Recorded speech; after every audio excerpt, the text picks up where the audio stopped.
Well, my answer is I have no chronological information to offer you. I do think it's interesting that peace is being talked about in the Middle East in a brand new way. Currently, peace between Arab countries and Palestine Jews in Jerusalem and Israel, that is interesting.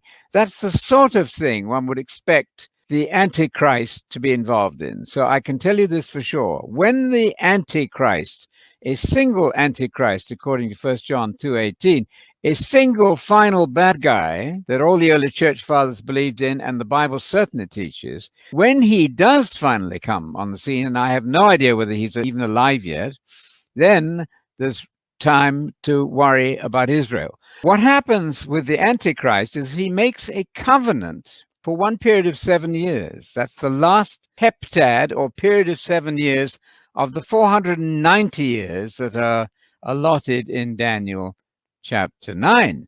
In that last period of 7 years, which is close up to the second coming, the Antichrist is going to invite Israel, and the Antichrist, I think, would come from a Middle Eastern country, possibly from the area of Iran, from Syria, ancient Assyria, not from Rome, I think not from Europe. That's nothing to do with it.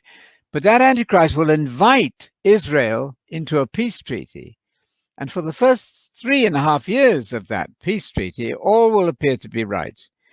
They'll say peace, and it all seems rather successful. However, in that halfway point, after 3.5 years, 42 months, 1,260 days, that seemingly sheep-like anti-Christian figure will turn on Israel, and there is going to be a massive attack on Israel. You'll find that in Zechariah 13 and 14.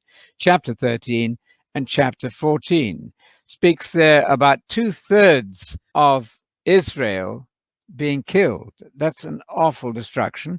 And later on, about 1/3 of the city going into exile. So yes, the concept of an invasion of Israel is absolutely on the books and at the hands of a seemingly good but fake person called the Antichrist, the man of sin, as Paul called him in 2 Thessalonians 2.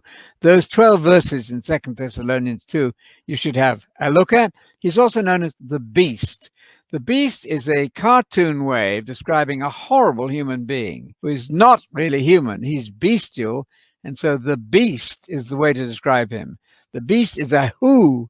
It should be a witch, really, grammatically, but often in the book of Revelation he's a who, a person, a final political leader, and his sidekick, his helper, his PR man is called the FP, the false prophet, and he's going to do with the miracles even, which will, of course, induce a lot of people to believe that he's for real or genuine.